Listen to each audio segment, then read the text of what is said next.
Hello to all, I hope आप सब अच्छे होंगे। आइए चलिए थर्ड बी के करंट अफेयर की तरफ चलते हैं। सबसे पहला हमारा करंट अफेयर है सेंट्रल एशिया यूथ डेलीगेशन। ये क्यों न्यूज़ में था, आइए इसको देखते हैं। इसकी जो डेट थी वो 22 मार्च से 28 मार्च के बीच में हुई थी। ये कौन सा एडिशन था? ये थर्ड एडिशन था। स्टेटमेंट वाइज क्वेश्चंस अगर बनेंगे तो ऐसे ही बनेंगे। कौन सा एडिशन था, पहला दूसरा था, कौन कौन सी कंट्रीज थी, एक एक करके देखते हैं। इसमें कौन से किसने ऑर्गेनाइज किया था? Ministry of youth affairs and sports, government of India. इन्होंने ये डिपार्टमेंट थी जिसको ऑर्गेनाइज किया था। इसका प्रोग्राम क्या था? किसका पार्ट है? Part of international youth exchange programme. Country कौन कौन सी थी इसमें participate? Kazakhstan, Kyrgyzstan, Tajikistan, Turkmenistan और उज्बेकिस्तान। ये कंट्री पार्टिसिपेट इसमें की थी। इसका मोटिव क्या था, ऑब्जेक्टिव अगर हम देखें तो यूथ की कोलैबोरेशन करना, जिससे strengthen ties between India and central Asia, Asian youth से कोलैब करना ताकि कल्चरल एक्सचेंज हो, प्रमोट हो सके mutual understanding through share heritage and traditions. Diplomatic अगर पॉइंट ऑफ व्यू से देखें तो मजबूती देना Indian regional influence and partnership को। तो इस वजह से ये न्यूज़ में था।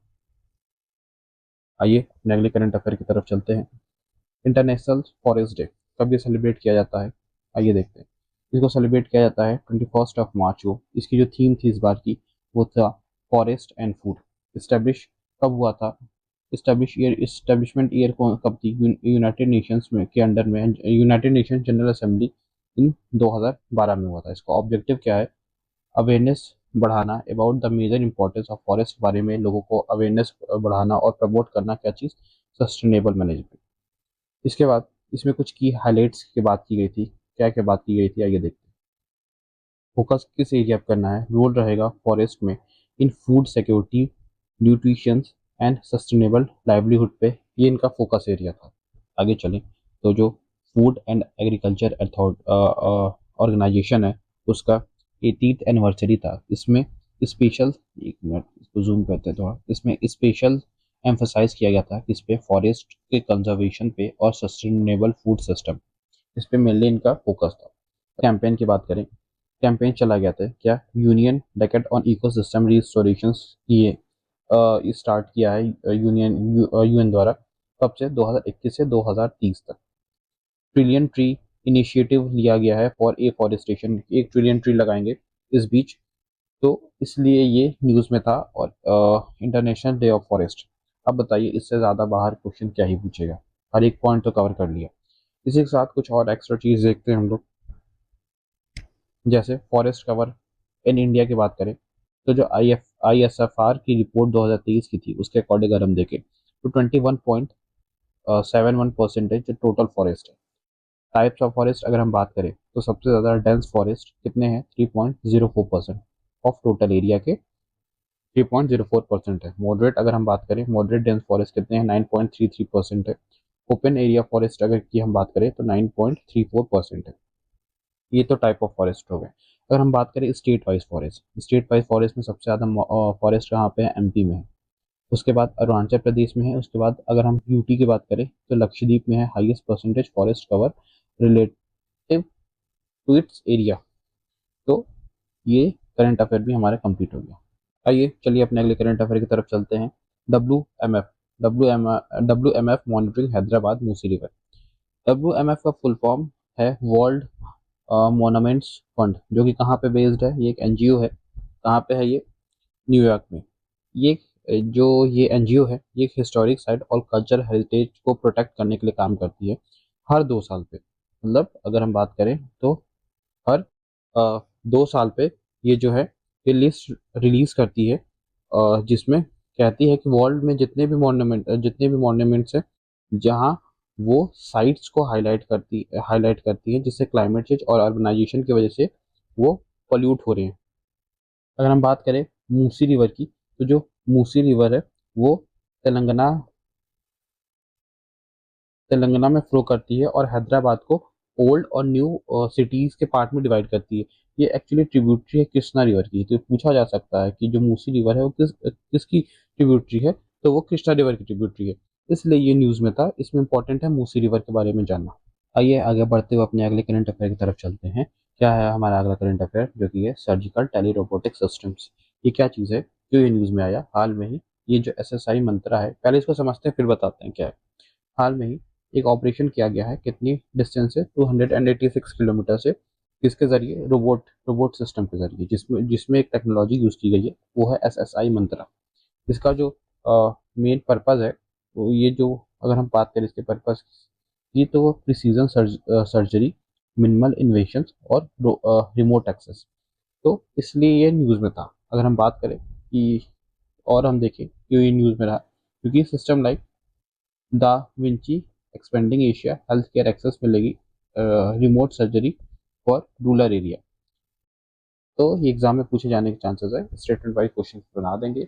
भैया ये बता दो एसएसआई मंत्रा क्या चीज़ है, ये किससे रिलेटेड है? एक टेक्नोलॉजी है जिसके जरिए क्या हुआ है कि टेली रोबोटिक सिस्टम के जरिए ऑपरेशन किया गया। आइए अब अपने अगले करंट अफेयर की तरफ चलते हैं। Trust index. ट्रस्ट इंडेक्स क्या है? ट्रस्ट इंडेक्स की अगर हम बात करें तो इसमें मेजर किए जाते हैं पब्लिक ट्रस्ट, जैसे गवर्नमेंट की बिजनेस हो, मीडिया हो और एनजीओ में। इंडिया की जो रैंक है, इंडिया जो है वो स्लिप की है सेकेंड रैंक से थर्ड रैंक पे। क्यों ये न्यूज़ में रहा, आइए देखते हैं। क्योंकि इंडिया जो है वो स्लिप हुई है सेकेंड रैंक से थर्ड रैंक पे। ये किस चीज़ पे की ड्राइवर्स की अगर हम बात करें, किन किन चीज़ों पर देखता है, तो वो बात करता है इनकम इनइक्वालिटी और डिसइंफॉर्मेशन और ग्लोबल ट्रस्ट डिक्लाइन।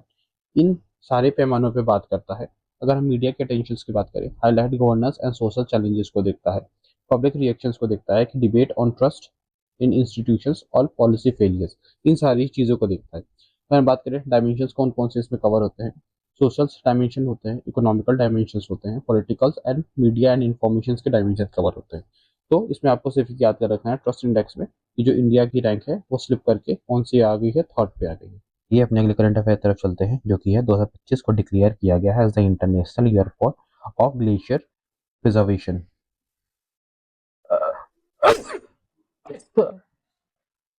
हाँ, आइए अपने अगले करंट अफेयर तरफ चलते हैं। 2025 is declared as the international year of glacier preservation को डिक्लेयर किया गया है। आइए देखिए, अगर इसमें बात, तो यूएन का एक इनिशिएटिव है जिसके अंडर 21 मार्च को वर्ल्ड डे फॉर ग्लेशियर को हम लोग मनाएंगे। एग्जाम में पूछे जाने के चांसेस है। इसका जो है ऑब्जेक्टिव क्या है, अगर हम देखें तो अवेयरनेस फैलाना, कंजर्वेशन की तरफ देखना और सपोर्ट क्रायोस्फेरिक साइंस। क्रायोस्फेरिक साइंस क्या होता है? क्रायोस्फेरिक साइंस वो होता है जैसे बर्फ और ठंडी चीज़ों के बारे में स्टडी करना जो अर्थ के ठंडे हिस्सों में पाई जाती हैं, जैसे ग्लेशियर हुआ, सी आइस हुआ, स्नो हुआ, और इसी को हम लोग बोलते हैं क्रायोस्फेरिक साइंस। इसका प्रपोजल कहाँ किया गया था? ताजिकिस्तान में 2022 में, जो यूएनजीसी के रिजोल्यूशंस में इसको प्रपोज किया गया था। अगला ये था कि ये न्यूज़ में क्यों आया, क्योंकि जो ग्लेशियर था वो मेल्ट क्राइसिस देख रहा है, रिकॉर्ड लॉस हुआ है 273 बिलियन टन सिंस 2000 से, इसलिए इसको प्रिजर्व करने की बात की गई है। अगर हम बात करें यूएन इवेंट्स की, तो जो वर्ल्ड वाटर डे की इस बार की जो थीम रखी गई है, वर्ल्ड वाटर डे मनाया जाता है 22 मार्च को। इसकी जो थीम ही रखी गई है ग्लेशियर प्रिजर्वेशन। अब आपको समझ में आया होगा क्यों ग्लेशियर प्रिजर्वेशन पे लोग इतना फोकस कर रहे हैं। आइए अपने अगले करंट अफेयर की तरफ चलते हैं। यूपीसीएम अनाउंस किया है medical college project. 3 medical college की अनाउंसमेंट की गई है। कौन कौन से, कहाँ कहाँ पे है? ये हाथरस है, कासगंज है और बागपत है। इसको याद रखिएगा, स्टेटमेंट वाइज क्वेश्चन पूछे जाने के चांसेस हैं। और जैसे इस टाइम एग्जाम्स हो रहे हैं, ऐसे तो पूछे जाने के पक्का चांसेस है कि लोकेशन अगर दे देंगे स्टेटमेंट वाइज कहाँ कहाँ पे है, तो फिर कंफ्यूजन करने के लिए ऐसे क्वेश्चन पूछे जा सकते हैं। और कितने कॉलेजेस की बात की गई है? 62 IITI कॉलेजेस की बात की गई है। तो इसमें कॉन्टेक्स्ट देखिए, किस कॉन्टेक्स्ट में खोला गया था, तो महाकुंभ। क्यों क्यों इसमें खोला गया? क्योंकि जो हमारे सीएम है योगी आदित्यनाथ जी ने इसको रिलीजियस और हिस्टोरिकल इवेंट को एक सिंबॉलिक बैकग्राउंड रूप में यूज करना चाहते थे, इसलिए। और साथ ही साथ जो महाकुंभ हुआ है उसके माध्यम से डेवलपमेंट ओरिएंटल इमेज दिखाना चाहते हैं, जिसमें मेडिकल इंफ्रास्ट्रक्चर में सुधार भी शामिल है, इसलिए ये न्यूज में था और ये इससे क्वेश्चन पूछे जाने के चांसेस भी हैं। आइए अपने अगले करंट अफेयर की तरफ चलते हैं। ह्यूमन कोरोना वायरस HKU1, ये हाल में ही क्यों न्यूज में था? क्या है HKU1? ह्यूमन कोरोना वायरस जो है वो क्या है? बीटा कोरोना वायरस है। बीटा कोरोना वायरस फैमिली से आता है। इसका पहला केस आया है कहाँ पे? कोलकाता में। कलकत्ता में इसका पहला केस आया, इसलिए न्यूज में था। तो पूछा जा सकता है कि कौन सा हाल में ही वायरस फाउंड किया गया, कोरोना वायरस, तो वो है HKUN। आइए देखते हैं अपने अगले करंट अफेयर की तरफ। इंटरनेशनल मास्टर लीग T20, ये क्या है और ये की न्यूज़ में था, ये पहले देखते हैं क्या है ये। क्योंकि जो T20 क्रिकेट टूर्नामेंट है वो जितने भी रिटायर प्लेयर्स हैं उनका एक अलग से लीग स्टार्ट किया गया जिसका नाम दिया गया है इंटरनेशनल मास्टर लीग। क्यों ये न्यूज़ में रहा? क्योंकि इंडिया मास्टर्स ने हराया है किसको? वेस्ट इंडीज को। और ये मैच कहाँ पे हुआ था? रायपुर में हुआ था। अगर ये क्वेश्चन पूछे कि कहाँ पे हुआ था, तो इसका जो फाइनल था वो रायपुर में हुआ था। कब से कब सेलिब्रेट किया गया था? 22 फरवरी से 16 मार्च तक इसको सेलिब्रेट किया गया था। तो ये इसलिए न्यूज़ में था, इंडिया ने वेस्ट इंडीज को हराया है 6 विकेटों से। आइए इसी तरह अपने अगले करंट अफेयर की तरफ चलते हैं। प्रधानमंत्री युवा योजना क्या है ये? आइए देखते हैं। ये इस कौन सा एडिशन था? थर्ड एडिशन पूछे जाने के चांसेस है। अगर स्टेटमेंट में ही दे दे कौन सा था, फोर्थ था, फिफ्थ था, फर्स्ट था, नहीं, ये थर्ड एडिशन था। किस किस लिए है? मेंटोरशिप स्कीम है किसके लिए? यंग ऑथर्स के लिए। तो ये जितने भी यंग ऑथर्स हैं, बेसिकली ये जनरली ये ऑथर्स के लिए ये स्कीम है। इसमें इनको लोग को क्या किया जाएगा? मेंटोरशिप दिया जाएगा। लॉन्च किसने किया है? Ministry of education and national book trust. On कब लॉन्च किया गया है? 11 मार्च 2025 को। अगर हम बात करें इसके ऑब्जेक्टिव का, तो ये क्या है? नर्चर यंग राइटर जो कि बिलो 30 है। ये भी इसमें क्वेश्चन स्टेटमेंट बनाया जा सकता है। कितने साल तक के राइटर्स को इसमें इंक्लूड किया गया है? बिलो 30, बिलो 40 या फिर बिलो 25, ऐसे ही दे देगा तो नहीं, ये बिलो 30 का है। इसमें प्रमोट करेंगे क्रिएटिविटी को, लिटरली स्किल्स को और नेशनल प्राइड को। इस कौन किस किस थीम पे काम करेंगे? वो होगा contribution of Indian diaspora in nation building में, दूसरा इंडियन नॉलेज सिस्टम में, और तीसरा मेकर ऑफ मॉडर्न इंडिया कब से कब तक? 1950 से 2025 तक। इसलिए ये न्यूज़ में था और इसमें यही पूछे जाने के चांसेस है। पहला तो ये स्टेटमेंट, और दूसरा कौन सा एडिशन था, यही स्टेटमेंट बना के दे देंगे। और ये कब इसकी शुरुआत हुई, डेट भी पूछ आजकल पूछे जा रहे हैं, तो डेट को भी थोड़ा याद रखिएगा।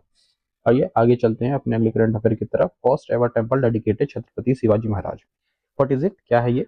जो पहला डेडिकेटेड टेम्पल बनाया गया है किसका? छत्रपति शिवाजी महाराज का। कहाँ पे बनाया गया है? महाराष्ट्र में। इनोग्रेट कब था इसका? 17 मार्च, 17 मार्च को, थाने डिस्ट्रिक्ट में। और इसका इंपॉर्टेंस क्या है? Honour of Maratha warrior king as a deity of like figure. ठीक, इनको भगवान की तरह दर्शाया गया है। Second such temple in India सबसे पहला है कहाँ पे? श्रीशैलम में है, जो कि है तेलंगाना में। आई होप ये करंट अफेयर भी आपको समझ में आया होगा। आइए अपने अगले करंट अफेयर की तरफ चलते हैं। 15th hockey India senior women national championship क्या है ये 15 एडिशंस हुआ है हॉकी इंडिया किसका? Senior women national championship. कब से कब तक हुआ है? 1 से 12 मार्च तक। कहाँ पे? हरियाणा में। डिफेंडिंग चैंपियन हरियाणा ने हराया है झारखंड ने, इसलिए ये न्यूज़ में था। आई होप आपको ये समझ में आया होगा। आइए अपने अगले करंट अफेयर की तरफ चलते हैं। पीएम इंटर्नशिप स्कीम क्या है ये? इसको लॉन्च किया गया था 2024-2025 के बजट में। इसके अंडर में मिनिस्ट्री ऑफ कॉर्पोरेट अफेयर्स की, जिसका एम है प्रोवाइड कराना 1 करोड़ इंटर्नशिप और 5 साल के लिए इन टॉप 500 कंपनीज में इंटर्नशिप प्रोवाइड कराना है। इसकी ये न्यूज़ में था क्योंकि निर्मला सीतारमन ने हाल में ही लॉन्च किया था पीएम इंटर्नशिप स्कीम। कब? 17 मार्च 2025 को। ये पूछा जा सकता है कि ये कितने साल के लिए है? तो ये 5 साल के लिए है। कितने कितने लोगों को इंटर्नशिप कराना है? 1 करोड़ लोगों में, जो 1 करोड़ लोगों को टॉप 500 कंपनीज में था। न्यूज़ में क्यों था ये भी पता चल गया। तो ये ऐप पूछे जाने के हो सके तो चांसेस हैं। आइए अब आगे चलते हैं अपने अगले करंट अफेयर की तरफ। Special Olympic special Olympic world winter game क्या है ये global multi sports event for athletes के लिए कराया गया है विद इंटेलेक्चुअल जो डिसेबल लोग हैं उनके लिए। हेल्थ कब होता है? हर हर 4 साल में होता है। यही ऑप्शन में स्टेटमेंट वाइज दे कि 3 साल होता है या 4 साल होता है। नहीं, ये 4 साल के लिए होता है। ऑल्टरिंग विद समर गेम्स, इसका जो रिसेंट इवेंट हुआ है कौन सा एडिशन है? ये 12th एडिशन में है, इसको याद रखिएगा। टूरिन 2025 में कहाँ पे हुआ है? ये इटली में हुआ है। ठीक, कब से कब तक था? 8 से 15 मार्च तक था। पहली बार होस्ट किया है इटली में। इंडिया ने तो टोटल 33 मेडल जीते हैं, 33 मेडल, जिसमें से कि 8 जो है वो गोल्ड है, 18 सिल्वर है और 7 जो है वो ब्रॉन्ज है। तो इसको आप ध्यान रखिएगा। हो सके तो एग्जाम में पूछे जाने के चांसेस है, क्योंकि इटली पहली बार इसको होस्ट कर रहा है और ये हर 4 साल में होता है। तो इसको तो आप ध्यान में ही रखिएगा। आइए अपने अगले एक्सरसाइज की तरफ चलते हैं। अपने अगले करंट अफेयर की तरफ चलते हैं। बायलेटरल नेवल एक्सरसाइज क्या है ये कौन सा नेवल एक्सरसाइज था? 23rd नेवल एक्सरसाइज था। किसका, वरुणा। वरुणा किसके किसके द्वारा, कौन कौन सी कंट्रीज है इसमें इंक्लूड, इंडिया और फ्रांस। डेट कब से कब तक हुआ था, मार्च 19 से 22 2025 तक हुआ था। लोकेशन थी अरेबियन सी। जो एडिशन था 23rd एडिशन था, इसको याद रखिएगा। और स्टार्ट कब हुआ था, 2001 में। इसकी जो थीम थी, मरीन पार्टनरशिप फॉर सिक्योरिटी। इसमें पार्टिसिपेशन किसका था, INS Vikrant carrier strike group और एफएस चार्ल्स डी गॉर्लिक जो कैरियर स्ट्राइक ग्रुप है। ये एक्सरसाइज थी। ये भी हो सके तो पूछे एक्सरसाइज में। ये कौन सा एडिशन था, 23rd एडिशन था। आइए अपने अगले करंट अफेयर की तरफ चलते हैं। स्नो मैराथन जो कहाँ पे हुई है, लाहौल स्पीति में। इसी को याद रखिएगा कि कहाँ पे हुई है, लाहौल स्पीति में हुई है। डेट कब से कब तक था, 30 मार्च 2025 से। लोकेशन का थी सिसु, लाहौल हिमाचल प्रदेश ये पड़ता है, इसको याद रखिएगा। इसका सिग्निफिकेंस अगर हम बात करें, रिकॉग्नाइज किया गया है as Asia only and the world highest snow marathon. इसके पूछे जाने के पक्का चांसेस है कि, क्योंकि पहली चीज तो इसकी जो लोकेशन है ये इंपॉर्टेंट है। इसका जो सिग्निफिकेंस हमने देखा, वर्ल्ड हाईएस्ट स्नोफॉल मैराथन होता है, तो इसको आप जरूर से याद रखिएगा। आइए आगे बढ़ते हुए अपने अगले करंट अफेयर की तरफ चलते हैं। Quad workshop on pandemic preparedness. ये कहाँ हुआ है, न्यू दिल्ली में हुआ है। कब से कब हुआ था, 17 से 19 मार्च को हुआ था।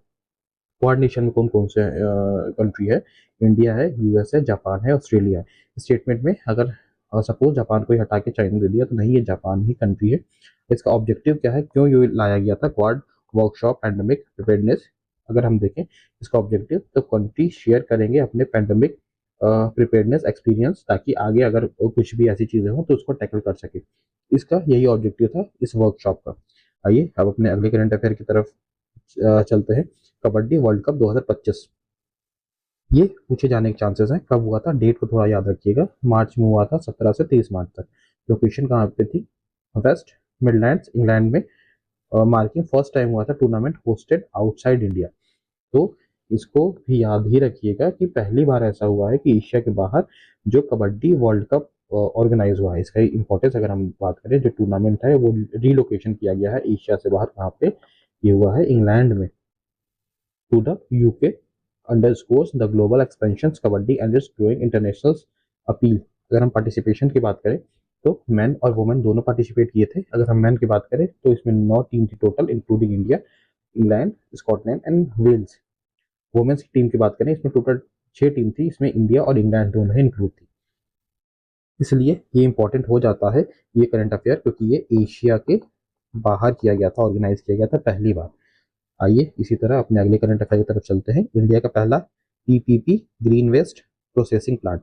लोकेशन कहाँ पे हुआ है, ये एमपी में हुआ है, इंदौर के एमपी में हुआ है। पीपीपी मतलब क्या होता है, पब्लिक प्राइवेट पार्टनरशिप, दोनों मिलकर इसको ऑर्गेनाइज कर रहे हैं। ऑब्जेक्टिव क्या है, सस्टेनेबल ग्रीन वेस्ट मैनेजमेंट का इनका ऑर्गेनाइज इनका ऑब्जेक्टिव है।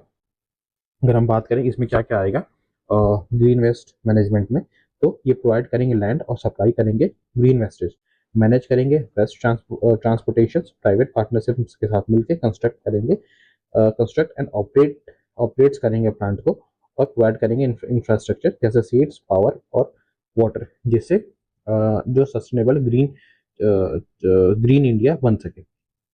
ये इसलिए ये न्यूज़ में था। ये कहाँ पे हुआ है, इंदौर में हुआ है। कहाँ इंदौर है, एमपी में। आइए अपने अगले करंट अफेयर की तरफ चलते हैं। मिशन सैफरॉन इनिशिएटिव क्या है, ये सैफरॉन इनिशिएटिव आइए देखते हैं। इसको लिया गया था 2021 में।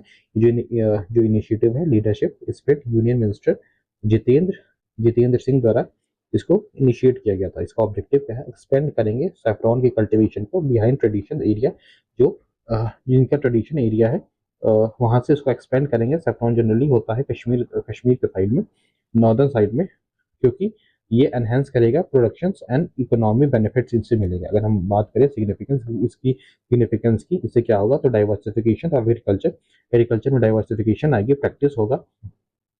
और जिसमें नॉर्थ ईस्ट यहाँ की बात की गई है, ये नॉर्थ ईस्ट रीजन में इकोनॉमी की ग्रोथ होगी।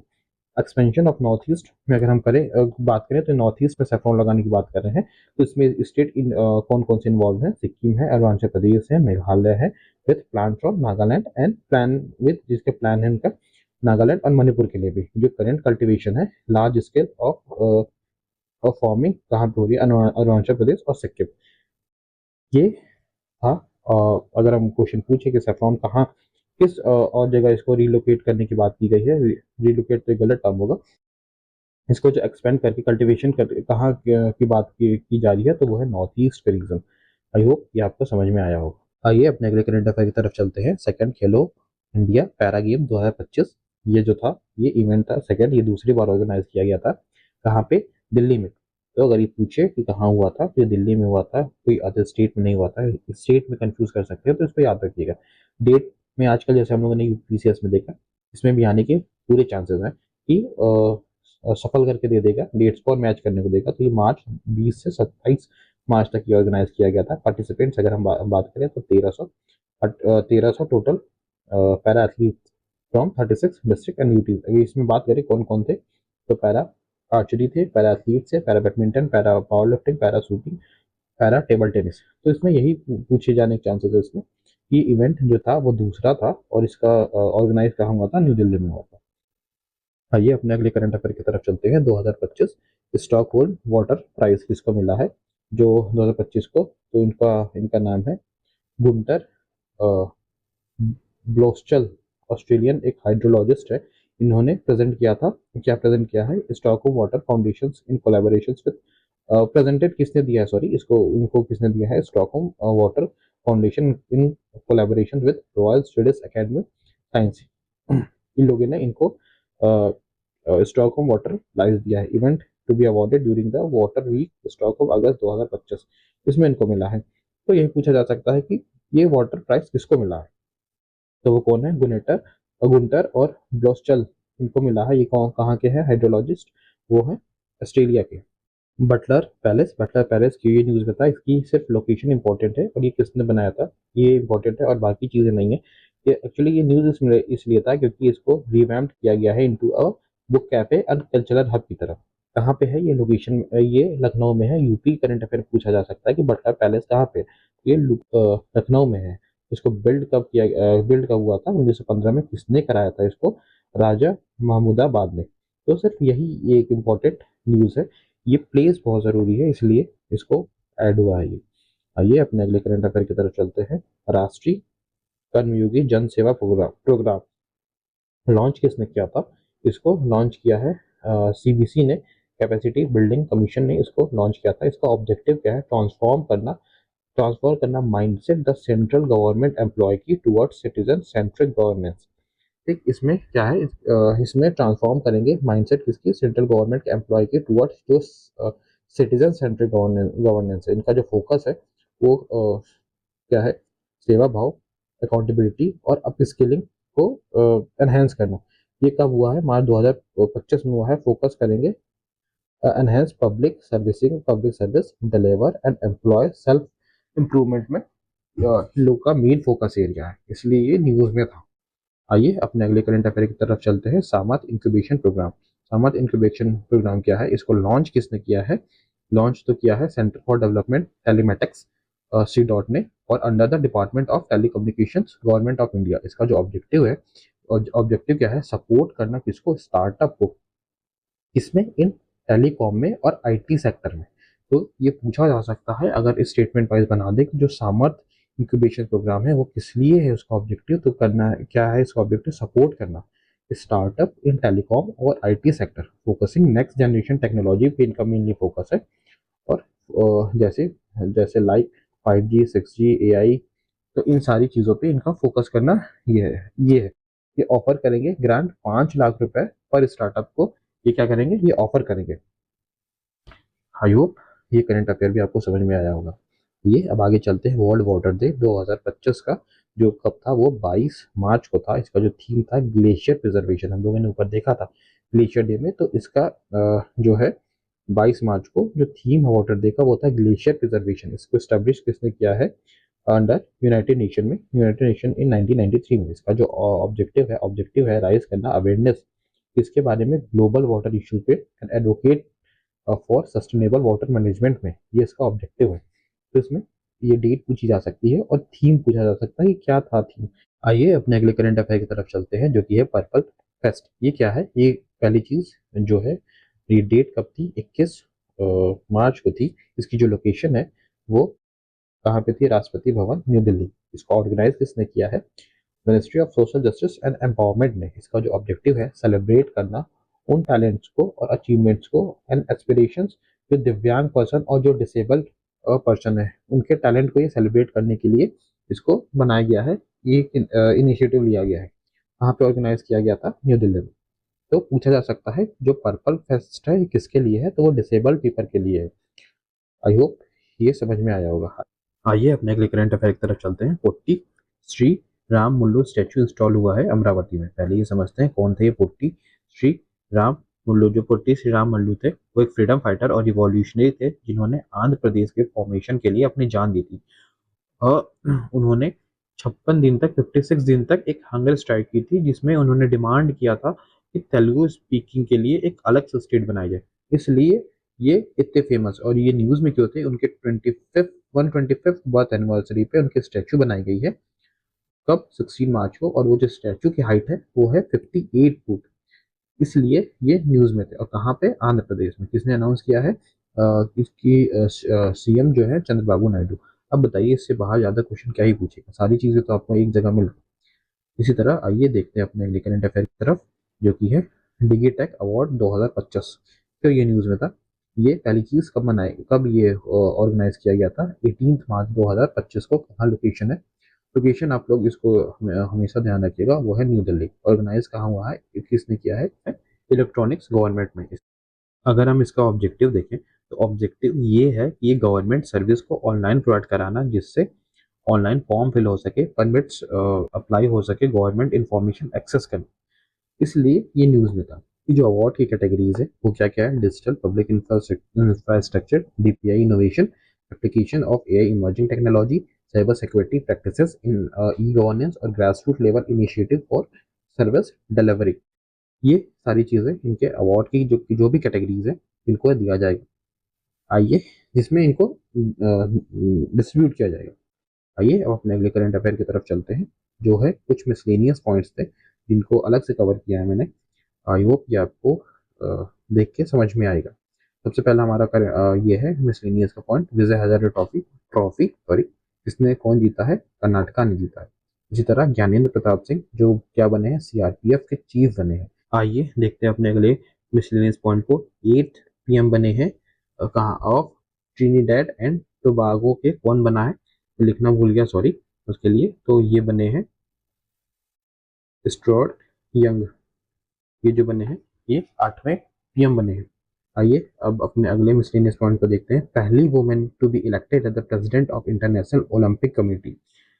कहाँ की पहली वुमेन बनी है प्रेसिडेंट? कहाँ की? इंटरनेशनल ओलंपिक की। और ये इससे ज़्यादा इंपॉर्टेंट है कि पहली अफ्रीकन बनी है। तो ये एग्जाम में पूछे जाने के बहुत ज़्यादा चांसेस हैं। इसी तरह हमारा अगला मिसलेनियस पॉइंट है 59th जनपीठ अवार्ड किसको मिला है? विनोद कुमार शुक्ला को मिला है। तो कौन सा जनपीठ अवार्ड है? 59th अवार्ड है। अगला हमारा करंट अफेयर है world happiness index. World happiness index की जो रिपोर्ट 2025 की है कौन पब्लिश करता है? UN sustainable development solution network. तो इसकी थीम है केयरिंग करना एंड शेयरिंग, फोकस ऑन किस पे? Kindness on and social connections पे। कब इसको लॉन्च किया गया है? 20 मार्च 2025। तो इसको याद रखिएगा। जैसा शफल करके आजकल कुछ नए क्वेश्चन, एक दो क्वेश्चन आते हैं, सफल कर देंगे और बोलेंगे कि इसको चीज़ों को करिए तो आपको हेल्प मिलेगा। पहले रैंक पे कौन है? फिनलैंड है, 8 साल से लगातार रह रहा है। दूसरे नंबर पे डेनमार्क है। तीसरे पे आयरलैंड है, आइसलैंड है सॉरी। और जो इंडिया की रैंक है वो है 126, इंप्रूव हुई है जो कि लास्ट ईयर थी 136। तो ये थे इतने करंट अफेयर। कुछ बच्चे होंगे तो मैं इस महीने के एंड में आपको सारे दे दूंगा। अगर आपको ये करंट अफेयर अच्छे लगे तो प्लीज़ ज़रूर लाइक करिएगा, शेयर करिएगा और सब्सक्राइब करिएगा। Thank you so much.